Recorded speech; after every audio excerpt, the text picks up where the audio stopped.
Programa Cultura Geral. Apoio Faculdades Milton Campos. Venha ser referência. Estude com quem já é. E IEPREV, em defesa da Previdência.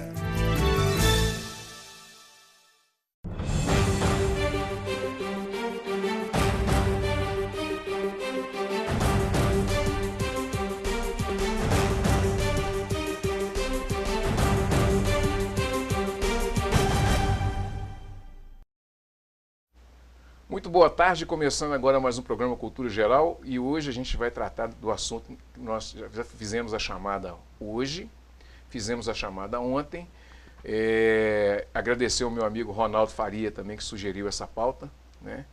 E a gente vai falar sobre depressão.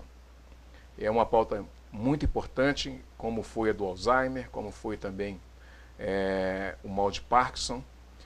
A depressão também está nesse universo psíquico aí que a gente precisa tratar, né? E as pessoas precisam também ouvir um pouco, né?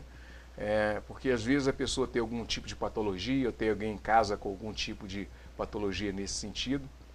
E a ideia do programa e a função do programa é justamente essa, né? Não só informar, mas às vezes informar com uma certa qualidade, com a qualidade que a gente preza aqui, tanto na TV Banqueta quanto no Cultura Geral, que é levar informação, mas também levar uma palavra de amor, uma palavra de carinho e uma palavra de ternura. Sejam todos bem-vindos nessa sala de bate-papo. Para esse bate-papo a gente está recebendo aqui a Sandra. Seja muito bem-vinda, é um prazer te receber, Sandra. Fique à vontade, o programa hoje, mais uma vez, é todo seu. Agradeço, Betão. E claro que eu estou me sentindo em casa, né? Vocês me deixaram muito confortável da última vez. Uhum. E é um prazer estar aqui com vocês.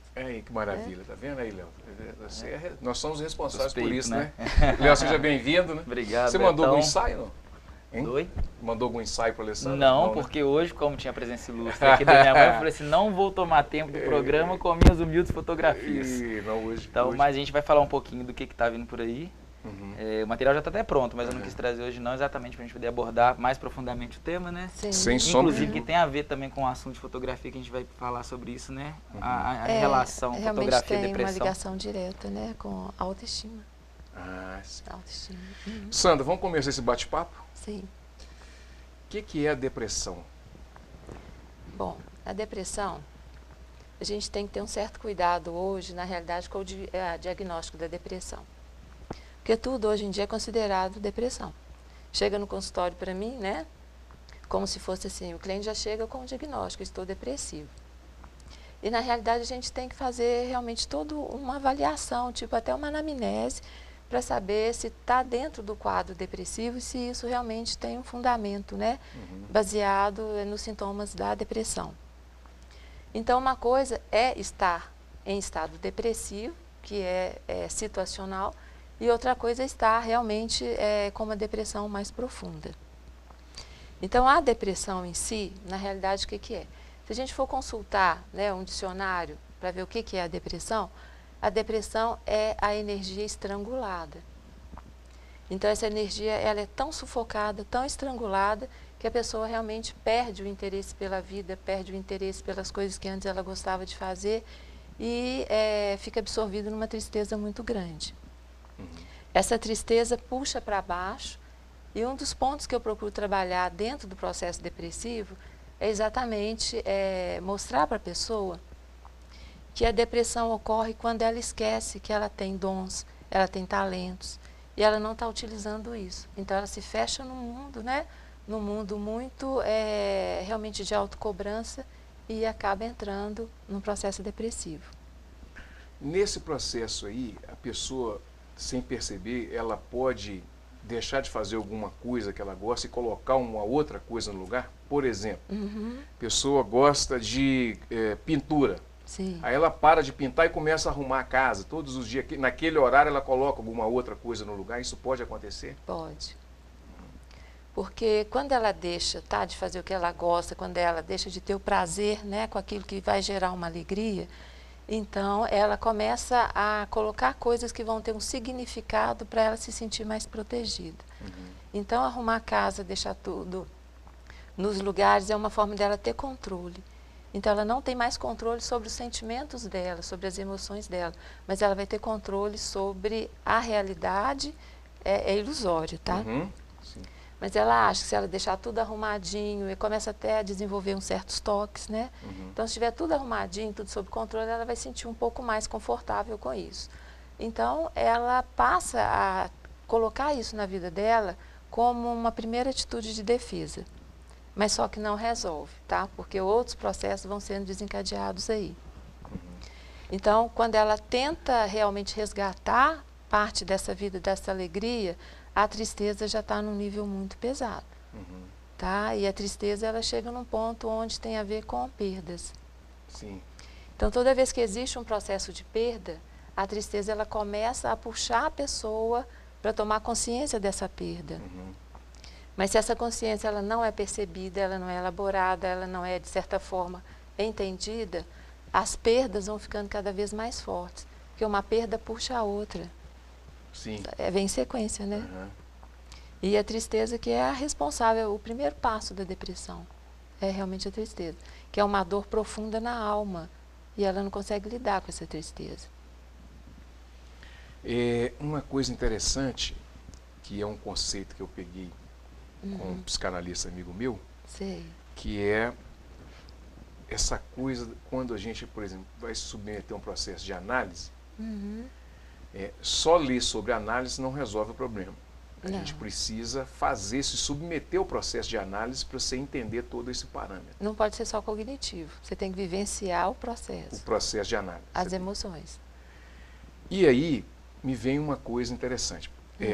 Esse processo de não conhecimento, quando a pessoa que não sabe, e ela começa a saber, causa muito sofrimento, e é por isso que talvez, não sei se eu estou me fazendo entender, mas talvez seja por isso que a pessoa não suporta muitas sessões de terapia.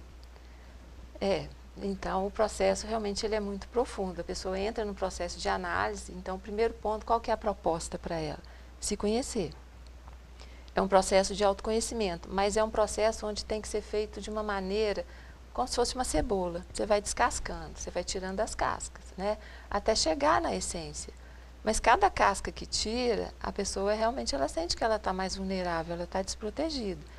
Então, é o processo onde ela vai aprofundando nesse autoconhecimento, mas tem momento que realmente vem uma tristeza muito grande. Vem a tristeza, vem a culpa, vem a raiva, vem o medo. Então, todos esses sentimentos passam a dominar. E a sequência é exatamente isso. Então, começa com o medo, às vezes até o medo de entrar num processo mais profundo de análise, né? Depois do medo vem a perda.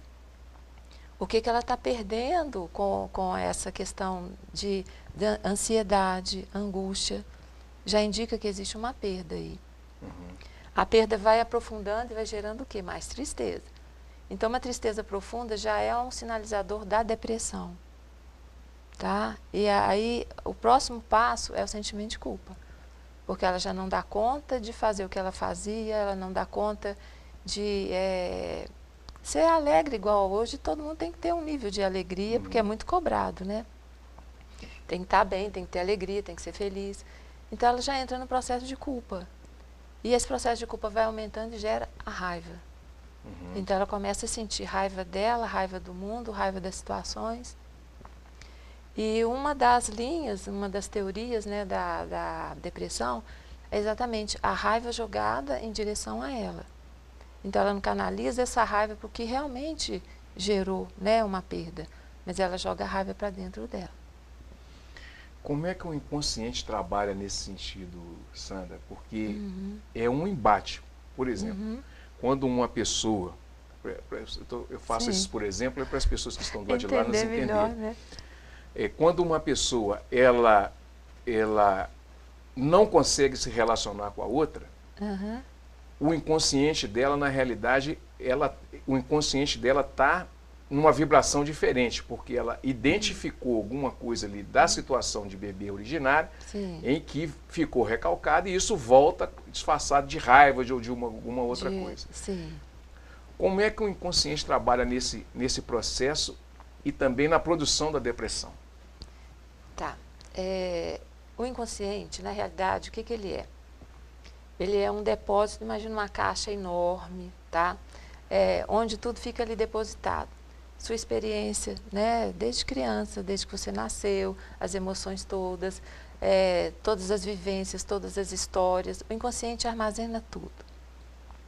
Chega num determinado momento onde a pessoa ela vive uma situação que desencadeia um sentimento, então o inconsciente traz à tona uma emoção lá do passado e reforça a emoção do presente. Então, às vezes, uma lembrança, às vezes ela não está vivendo uma situação específica real, mas uma lembrança do passado traz um sentimento, tá? E como ela não consegue ainda elaborar, entender aquilo, ela realmente começa a entrar num processo de autodefesa. Então, o primeiro processo é se defender daquilo que vai gerar um mal-estar.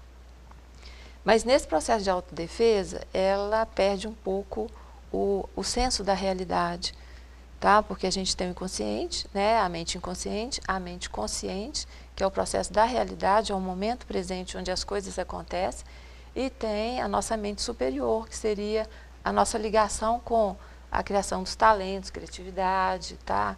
A fé, a espiritualidade. Então, se ela fica no processo só inconsciente, ela vai perder a ligação com a realidade e isso vai aumentar o nível de tristeza. Ela vai ficar sem referência. Então, é como se o tempo todo ela estivesse vivendo só aquele momento de lembranças do passado e presa numa situação que ela não consegue resolver, porque falta o foco na realidade. Ela não consegue trazer isso para o real, para a vida dela. O medo já é uma ilusão. Então, se a tristeza está associada a medo, e geralmente o medo está ligado a medo de perder, então ela cria essa ilusão e não consegue realmente dissociar um medo que está ali para poder ajudá-la a resolver as coisas, ou o medo que paralisa. E esse medo que paralisa geralmente vem de imagens de situações do próprio inconsciente. Infantilizado, né? Infantilizado. Porque a depressão, na realidade, o que ela é? Quando a gente depara, né, com uma pessoa em estado bem depressivo, ela regrediu. Tá? Então ela regrediu e muitas vezes ela se torna como se fosse uma criança mimada. É até difícil falar isso, mas a sensação, ela se torna uma criança mimada. Ela não quer fazer mais as coisas, não deu certo aquilo que ela queria, ela frustrou, não sabe lidar com a frustração. Então ela cria, assim, se não deu certo isso, eu não consegui, também não vou fazer mais nada. Cruza os braços e fica na imobilidade. Então ela não consegue dar um passo, né? Qual é a diferença entre depressão e tristeza? Tá. A tristeza é o primeiro passo da depressão. Então, nessa sequência, primeiro começa com o medo, tá? O medo de não ser aceito, o medo de não dar certo, aqueles medos todos que podem ser reais ou não. Esse medo vai aumentando o nível de ansiedade. A ansiedade gera uma angústia, tá? A angústia, quando ela é mais prolongada, ela vai gerar uma tristeza. Agora, a tristeza na vida ela é necessária, porque a gente tem que passar por um momento de tristeza justamente para elaborar aquilo que não está legal na vida da gente, que a gente quer mudar. E muita gente foge do processo da tristeza. Então, a tristeza ela vai criando, querendo entrar para poder mostrar que precisa de uma mudança. E se a pessoa rejeita, a tristeza vai tomando conta. Tá? Então, assim, não tem mais disposição. Na realidade, ela está permeando a vida da pessoa, ela está ali, ela presente. Ela está ali. E ela está chamando assim, olha para mim, tá? Eu faço parte da sua vida. A tristeza tem que ser olhada de frente. E se isso não acontece, ela vai realmente sufocando a pessoa, pressionando, né? Vai jogando para baixo. E a tristeza que é responsável pela depressão. Então, a depressão está entre a tristeza e a culpa. E aí um processo de culpa muito forte. Porque as pessoas às vezes cobram, reagem, faz isso, faz aquilo. Mas a pessoa ela não tem energia, ela não tem como sair. Né? Então, por isso que o processo ele tem que ser muito bem avaliado para que essa ajuda possa vir no momento certo. O processo tem que seguir. A tristeza tem que ser observada, tem que ser vivida. Ela não pode ser rejeitada. Mas também tem um momento de ficar com a tristeza. Tá? Não pode ser sempre direto o estado de tristeza contínua. Tem que ter a entrada e a libertação, vamos dizer assim. A entrada e a libertação, exatamente. Depressão pós-parto. Depressão pós-parto. Que a gente estuda no direito, é o puerpério, né? Isso. Tem muita gente que tem, né, Sandra? Assim, ou é normal, assim, normalmente a pessoa tem um grau de depressão pós-parto pequena, grande, média, ou às vezes não tem. Mas tem muita gente, por exemplo, tem muitos casos, por exemplo, que às vezes as pessoas criminalizam demais as mães, que às vezes matam a criança, ou que abandonam. Está tudo associado a uma depressão também, né? Está associado à depressão, porque é todo um processo, né, de uma gestação onde 9 meses há uma ligação muito direta ali, são muitas emoções. Cada etapa da gestação a gente vive, tá, intensamente isso, há uma expectativa muito grande, né, do bebê nascer. Mas ao mesmo tempo um medo muito grande. Então há uma divisão, a gente quer que a criança nasça, mas a gente tem medo de entrar nessa realidade. Tá? A responsabilidade de cuidar do bebê, uma nova vida, vai ter que abrir mão de algumas coisas durante um certo período. Né? Então a relação com o bebê e a relação com a barriga, quando nasce, é uma relação também de perda. Tá? Então você perdeu o bebê que estava ali dentro e você tinha total controle sobre ele. Nasceu, então já vem as dúvidas, vem a tristeza, sabe, de será que eu vou dar conta? Será que isso existe uma receita para poder cuidar de um filho? E isso também tem todo um processo hormonal, então algumas pessoas entram num desequilíbrio interno maior, né? Mas é uma tristeza também, onde ela está, a vida está transformando, então ela precisa entender que é exatamente o momento onde a mudança apareceu na vida dela, uma situação nova que vai ser exigido, né? Cuidar de um filho, tá? Cuidar de outras coisas, mas às vezes ela não consegue fazer essa integração, ela não consegue integrar a mudança na vida dela. Então é comum, tá? Os 40 primeiros dias, né? Depois que nasce o bebê, é um estado de divisão interna muito grande. É amor pelo bebê, pelo filho, mas ao mesmo tempo uma estranheza. Né? Sabia disso? Estou tentando elaborar. Está tentando elaborar. Está tentando se colocar no lugar. Mas você não pode pensar como adulto.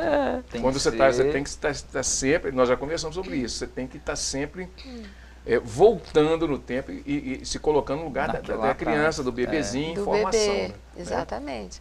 Então, ao mesmo tempo, é um ser estranho que você tem que amar. E o amor, ele acontece de forma gradativa, não é de uma hora para outra. Então, a gente começa a fazer essa integração. E aí, a tristeza, que é o medo de perder, que tem todo o medo de perder o bebê também. Sim. Então, a gente vai toda hora, olha, está respirando, controla tudo. Né? Então, existe uma neurose também. Fora a mudança drástica no corpo da mãe também, que gera também um processo. Gera isso.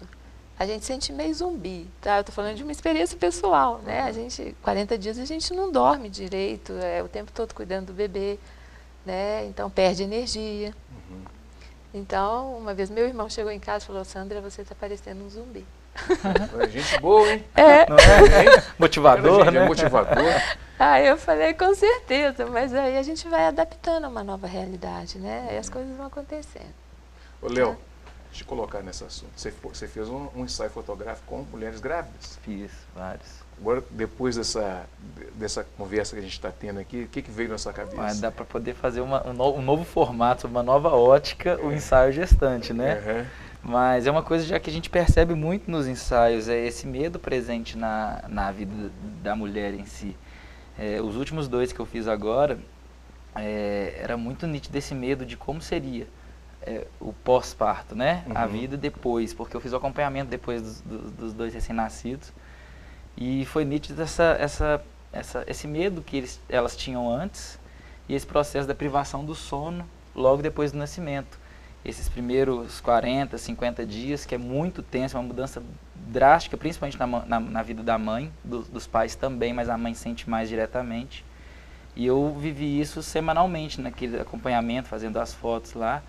E bate isso, é uma mistura de amor com medo, com insegurança da mãe, e que assim, onde os hormônios também estão todos ainda descompensados, então é muito eminente essa possibilidade da depressão acontecer, né? A insegurança, principalmente, foi uma das coisas que eu mais vi, preocupação com como vai ser daqui para frente, porque é uma certeza de que sua vida nunca mais vai ser a mesma. Não é um videogame que você aperta lá, game over, você fecha e amanhã você continua. Você fica o tempo que você quiser sem mais ter aquele estilo de vida, aqueles problemas para resolver e a responsabilidade.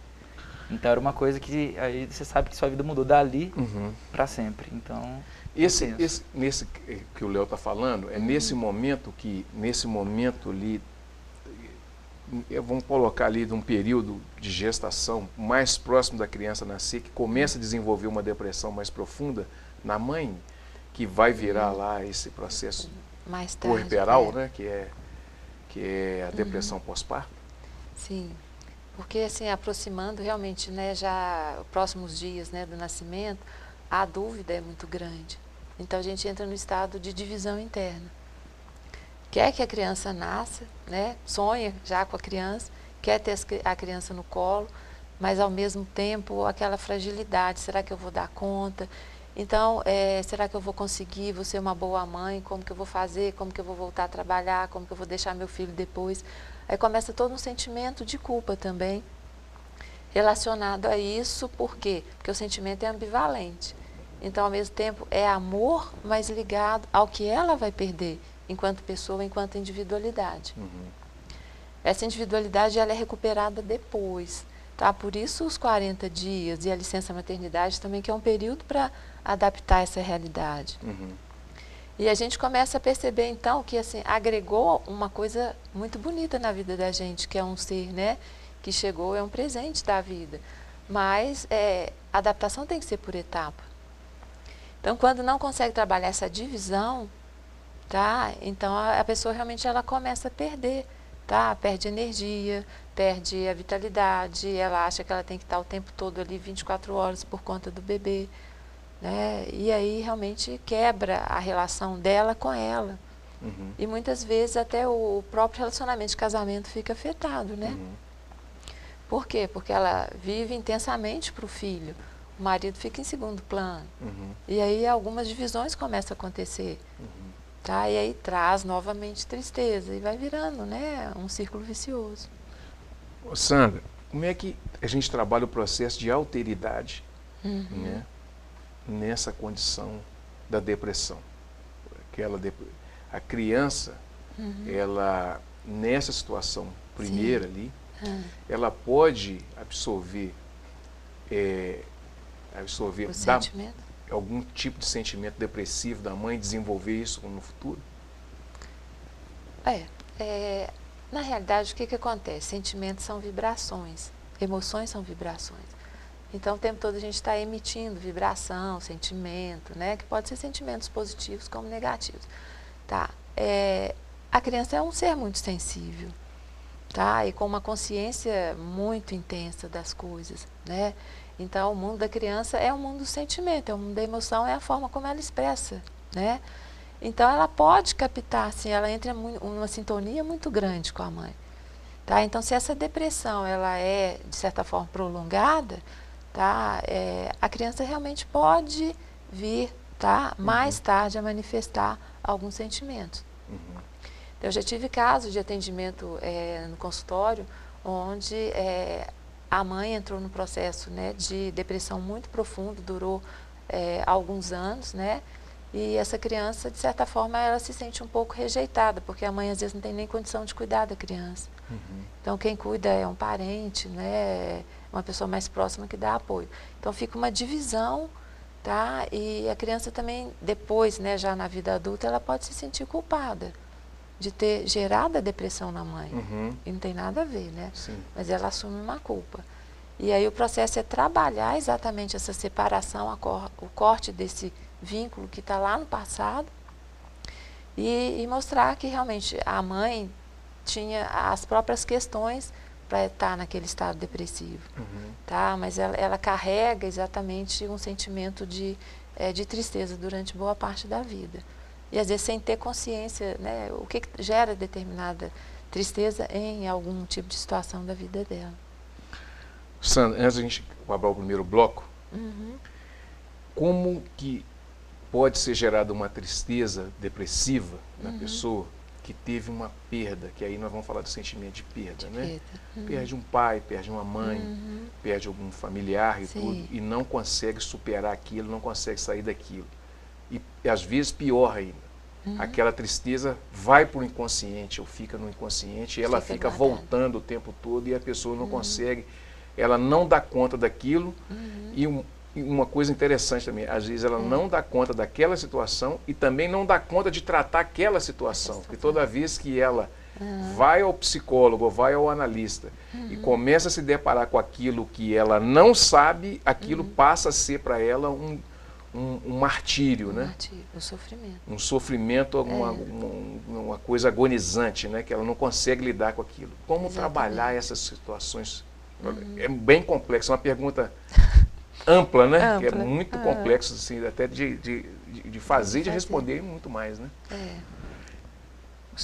Como é que a gente trabalha essa condição assim, da perda e essa situação de ficar de frente a frente com ela? Né? É aquilo que você disse, né? Que você precisa se deparar com essa realidade para você cortar esse vínculo e dali andar para frente. Tá. Bom, aí você entrou numa questão importante que é luto e melancolia, um dos estudos de Freud, né? Então, o luto, na realidade, é sempre que existe uma perda afetiva, um ente querido, uma pessoa partiu. Então, existe uma divisão interna no nível das emoções. O luto geralmente dura 2 anos. Então, é o período desses 2 anos realmente para poder elaborar essa perda e voltar para o processo da realidade. A melancolia, né, traduzindo hoje, seria a própria depressão. Então, o luto, na realidade, ele não tem perda da autoestima. Tá? Tem perda, né, de uma pessoa que foi importante na vida dela. Agora, a depressão já tem a baixa da autoestima, né, e desencadeia todo um outro segmento que a gente pode até voltar a falar. Mas no luto, a perda de uma pessoa querida, ela passa por fases onde, igual eu te falei, uma perda traz outras perdas. Então, se uma pessoa já perdeu um pai, tá, depois perde um outro parente, se não elaborou a perda daquele pai, ou se não elaborou a perda de uma mãe, vai trazendo todas as perdas da vida dela. Então, é um momento onde o processo terapêutico, um processo de análise, né, uma terapia, ajuda a entender o papel daquela pessoa na vida dela, como que ela integrou aquela pessoa e chegar num momento que o quê? É trabalhar com o desapego. Né? Uma das maiores dificuldades realmente é desapegar. Então, a pessoa tem que trabalhar exatamente, aquela pessoa fez parte de um processo de vida, enriqueceu a vida dessa pessoa, mas agora é o momento de desapegar, de entregar, tá, para o mundo, porque ela também tem que crescer. E se ela fica presa nessa questão, que é primitiva também, né, ela não consegue lançar outros voos. Então, ela tem que integrar o pai, a mãe, os parentes próximos, dentro dela, com aquilo que agregou um valor e que ajudou no crescimento, no autodesenvolvimento dela. Mas ela não pode ficar parada na sensação da perda, tá? Mas sim do que ela ganhou. Aí é o momento que a gente transforma, tá? Transforma a perda no ganhar. Então, é exatamente esse processo. A gente não pode ficar, o que eu estou perdendo, tá? Mas transformar a possibilidade de perder na conquista do ganhar. Então, a pessoa teve todo um significado na vida dela e deixou heranças emocionais aí. Então, é nisso que a gente faz o processo dela se apegar a isso, no sentido de traçar os primeiros passos, mas desapegar de um sentimento, né, que ficou, e também envolve culpa, né? O que eu poderia ter feito, o que não foi feito, então tem uma série de coisas aí. E ela desapega e aí ela abre uma nova perspectiva de vida, que é uma nova etapa. E na nossa cultura a gente nunca foi educado para perder, né? Desde pequeno a gente é doutrinado a sempre ganhar e não trabalhar com o que a gente perde, sempre com o que a gente ganha. Sim. Então a gente não consegue lidar com o sentimento de perda, né? É muito doloroso. É uma cultura perder. Positiva que eles chamam, né? Muito positivista, né? Exatamente. Bom, deixa eu fazer um intervalinho, a gente vai tomar uma água, daqui a pouquinho a gente volta com mais cultura geral.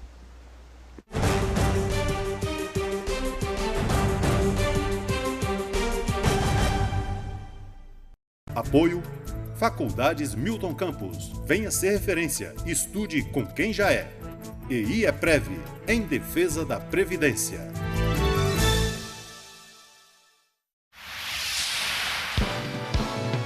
Canal Cidadão, Nova Lima e você. A Prefeitura de Nova Lima resgata mais um importante projeto na cidade e reabre as portas da Escola Municipal de Música, na Rua Franzen de Lima, número 73, Centro. A escola foi fundada em 2002 e teve um crescimento vertiginoso, se tornando uma referência no estado. Uma escola que formou alunos hoje que estão aí como músicos respeitadíssimos. E a gente está tendo o privilégio de retomar essa escola depois de 2 anos fechada, que tem o suporte, o apoio da secretária Tatiana Kegler e do prefeito, porque ele é praticamente o pai dessa escola. Nesta primeira fase, serão ofertadas 150 vagas e retomados os corais infantil e adulto, a orquestra sinfônica, aulas de violino, violão, violoncelo, contrabaixo, percussão, técnica vocal e piano. Os interessados devem se inscrever na própria escola, em horário comercial. Para os alunos que já estão na escola, a gente vai abrir as inscrições do dia 23 ao dia 25 de julho. De 8 às 16 horas. E para os novatos, a gente vai abrir as inscrições do dia 30 de julho ao dia 3 de agosto, também de 8 às 16 horas. É muito gratificante ver tanta gente que começou aqui engatinhando e hoje são grandes profissionais, grandes músicos. Estamos muito felizes e acreditando que daqui para frente a gente consiga ter uma longevidade para esse projeto que é tão importante para a cidade, né? Fala, cidadão! Através do saudoso professor Mauro Mascarenhas, né, que me fez o convite de estudar na escola. E aqui foi o pontapé inicial. Profissionalmente, sou músico da Orquestra Sinfônica de Minas Gerais. Além dela me ajudar com essa formação musical, ela também me ajudou muito com a disciplina, com o caráter. Então, foi uma instituição que marcou a minha vida desde a infância até hoje. Saiba mais sobre as ações da Prefeitura em nosso site www.novalima.mg.gov.br, nas redes sociais Prefeitura de Nova Lima Oficial e no jornal A Cidade.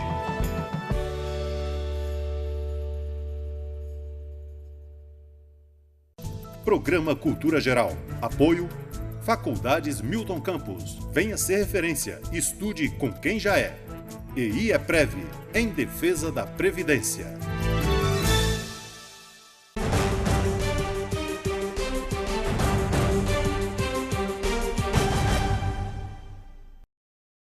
Bom, voltando com o programa Cultura Geral, Sandra, quais são os sintomas da depressão? Quais são os pontos principais assim, que a pessoa pode identificar? Né? Tá. A gente considera 3 pontos fundamentais nessa primeira etapa de diagnóstico da depressão. Então, um dos pontos é a negatividade sobre si mesmo.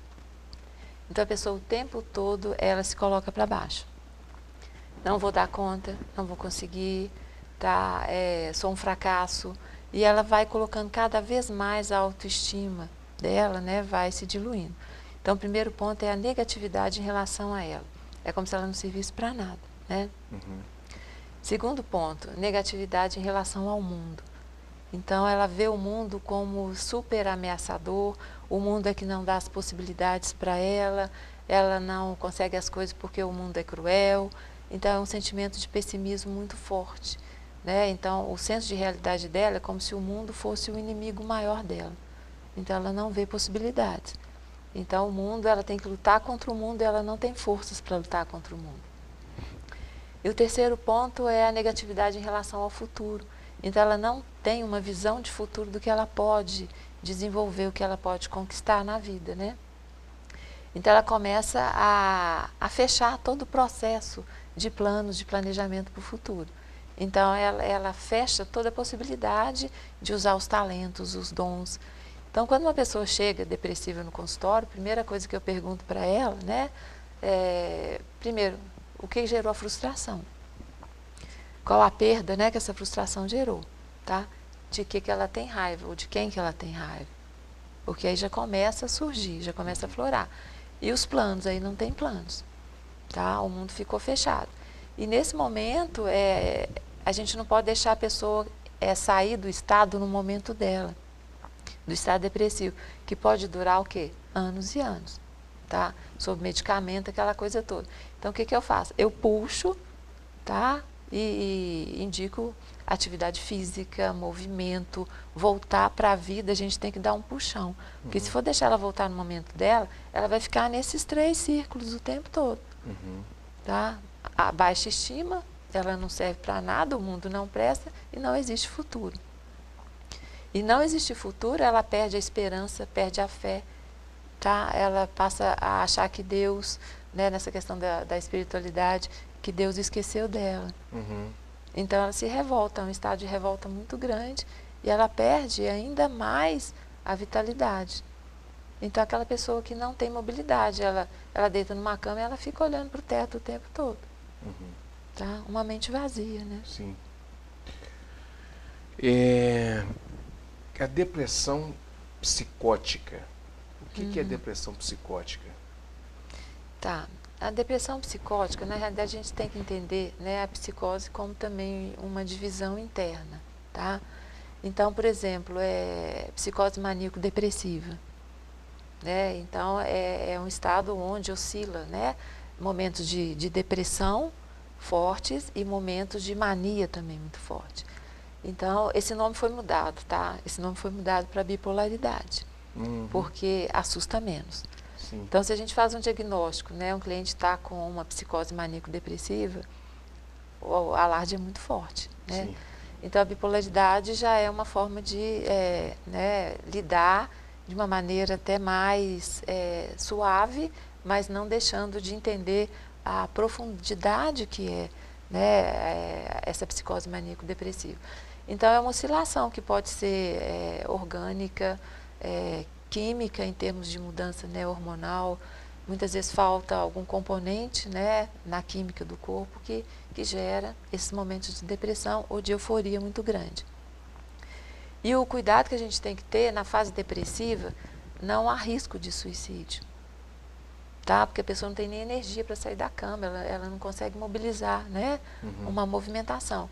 Mas quando o estado muda e ela entra nesse estado de mania, então tem que tomar todo um cuidado, e a pessoa tem que estar o tempo todo com uma vigilância maior, porque é aí que o ato ocorre, tá? Porque ela está num outro nível de excitação nervosa muito grande e ela perde realmente a condição de avaliar esse sentido da vida. Porque na realidade ela não quer acabar com a própria vida, ela quer acabar com aquele estado ou com situações que fazem com que ela sofra, mas isso não é perceptível. Então, ela comete o ato. Né? Então, essa divisão interna, a psicose seria exatamente isso, essa divisão interna muito profunda. E a dificuldade de integrar esses aspectos. Como se fosse um quebra-cabeça, está montadinho. Sim. De repente, as peças espalham todas. Né? Sandra, tem algum componente, por exemplo, uma pessoa que, sei lá, ela teve uma perda, e existe um processo depressivo permanente, como se fosse, vamos colocar assim bem para o ouvinte, para o ouvinte, não, para o telespectador entender, voltei lá no rádio. Um processo de depressão permanente que não seja, tem hora que ele dá um pico, ele aumenta, ele diminui, ele aumenta, ele diminui, mas ele está ali permeando aquela situação, tem um pico de raiva, ali tem um pico de ódio, daqui a pouco tem um pico de mania, daqui a pouco vem num processo de sono. Existe isso, assim, ela é leve, é forte, às vezes ela é um pouco mais leve, um pouco mais aguda. Existe. Então a pessoa, ela realmente passa por fases, né, onde ela vive momentos depressivos, vamos dizer assim, né? Então está indo bem, tá? Ela trabalha, ela faz as coisas dela, ela consegue, né, ter a vida social dela, afetiva. Tá, mas aí acontece uma frustração, alguma coisa não saiu do jeito que ela queria. E aí desencadeia tudo isso, o inconsciente começa a mandar para ela tudo aquilo que não está ok. Aí ela pode entrar, realmente ficar uma semana, tá, mais em estado depressivo. Né? E aí ela precisa do processo justamente para entender, tá, que aquilo é importante para ela resgatar o que não ficou legal, tá, lá no passado, e para que ela se fortaleça com esses momentos de perda. Pode ser uma perda afetiva, como pode ser perda de emprego, perda, né, de situações de conquista que ela queria fazer e não conseguiu, até no nível afetivo, relacionamento, uma série de coisas. Então, eu considero o momento depressivo, eu até falo com meus clientes o seguinte, ó, o momento depressivo, você está depressivo, é uma chance de você voltar à adolescência. Uhum. Porque tem alguma coisa nessa fase aí que não ficou muito bem compreendida. Vamos aproveitar, voltar a sua história na adolescência. Você viveu algumas coisas que você não pôde viver lá para resgatar e trazer isso para a realidade. Então aí a depressão pode ser positiva, porque volta ao passado, resgata alguma coisa da adolescência, tá? Ela se permite, né? E às vezes é até enriquecedor, e ela consegue integrar. E aí esse ciclo, né, de tristeza e baixa energia e perda começa a se estabilizar. Então já vem uma perda aqui, ela já sabe que aquilo ela tem que entender para que ela possa continuar caminhando. É igual uma pedra, a pedra está lá no caminho. Ela não pode ficar parada perante uma pedra. Ela tem que ver o que ela vai fazer com aquela pedra. Tirar do meio do caminho dela, transformar aquela pedra em alguma coisa. Uhum. Aí ela aprende, né? Sim. É um processo de aprendizado. A depressão ela pode estar, ela pode ser subliminar, por exemplo, a pessoa não consegue relacionar com uma outra pessoa, não consegue relacionar com um grupo social de pessoas. Pode. Uhum. Primeiro vem uma alta exigência, né? Então existe, entra até no nível das fobias, né? Então existe a fobia social, tá? A pessoa não consegue realmente estar num grupo, ela se isola mais. Ela tem o desejo de ter um relacionamento social, um relacionamento afetivo, mas ela não dá conta de dar esse primeiro passo, porque existe uma autocobrança muito grande. Medo da rejeição, medo da crítica, né? Medo de perder, de se envolver afetivamente e perder. Uhum. Então ela quer um relacionamento, mas ao mesmo tempo vem o fantasma das perdas, né? E se ela se envolver, se ela passar a amar, gostar, então ela não abre o coração dela para a alegria. Sai do controle. Ela tem medo de sair do controle. Então ela se fecha e tenta manter o tempo todo, né?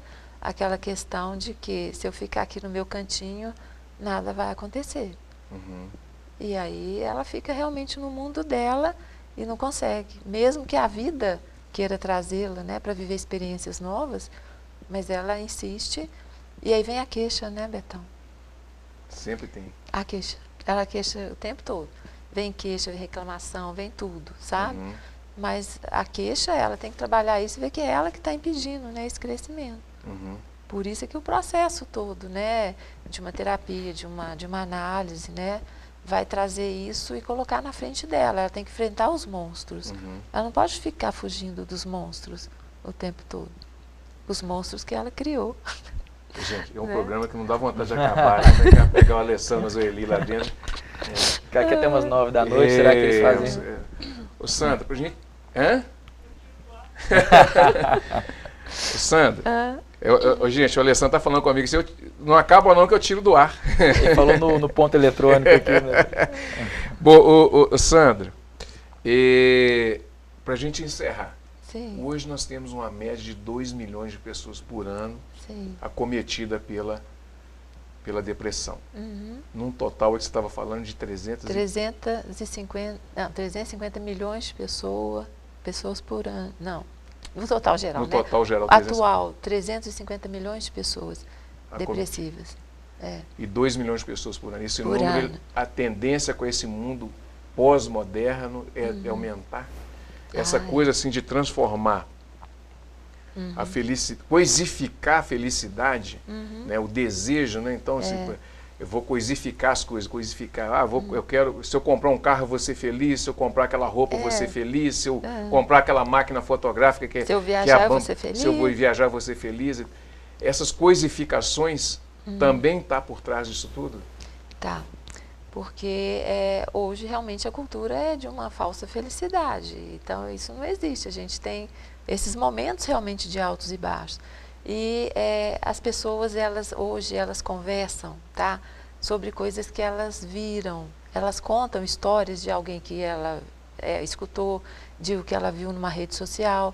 Ela deixou de falar dela. Ela deixou de contar as histórias dela. E antes a gente contava histórias da gente, né? Sentava no bate-papo, contava as histórias. Então hoje existe isso, então ela quer mostrar que ela sabe muita coisa, mas ela não entra, ela não expõe o que seria a história dela. Então isso vai gerando realmente uma frustração muito grande, uma tristeza muito grande. Então a tendência é aumentar, tá? E o que é na realidade sair disso? É fazer essa associação com a alegria, tá? É realmente trazer emoção, trazer o coração, falar das coisas, né, que ela vive no dia a dia. Por isso que os ensaios fotográficos, eles trazem realmente um resgate da autoestima e traz a pessoa em contato com ela. Ela tem que enfrentar os medos dela, né, Leonardo? Tá? De se expor, ela tem que buscar, tá? Essa imagem que é idealizada, mas que ela pode ter essa imagem, de certa forma, mais trabalhada no ensaio, se sentir feliz olhando, né? Então, não é só uma vaidade, tá? É um processo muito rico de trabalhar a questão da autoestima. Inclusive, vários clientes já vieram fazer os ensaios comigo e tal, e temos um trabalho maravilhoso. Exatamente, as clientes ficam assim, eu vi, né, a página, né, do Leonardo e queria realmente fazer o ensaio, o que você acha, né? Eu falo, nossa, excelente, vai, sabe? E se mostra, né? Mostrar para você primeiro, tá? Ser alegre, né? Trazer essa alegria de estar bem com ela mesma. E isso, então, ela abre, ela quebra tabus e ela vai mostrando esse coração para o mundo, né? A alegria. Sandra, para a gente encerrar agora, a terapia, a análise é um bom caminho, é o melhor caminho, é o caminho que a pessoa tem para poder enfrentar esses monstros esses monstros interiores?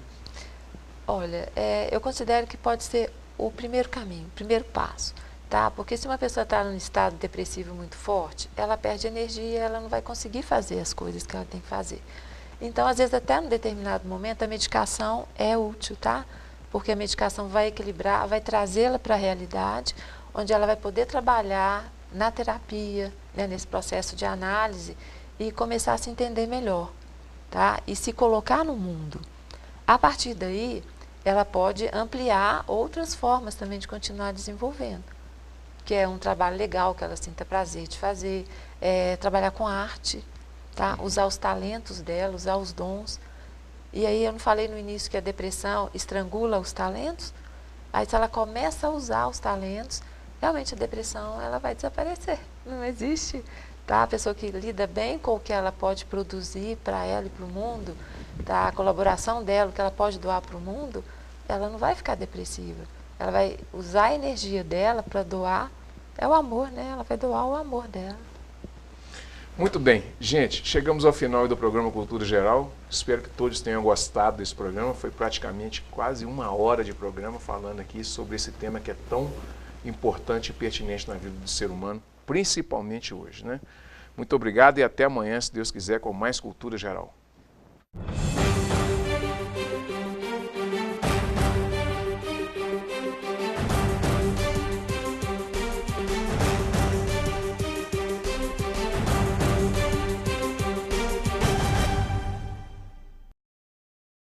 Programa Cultura Geral.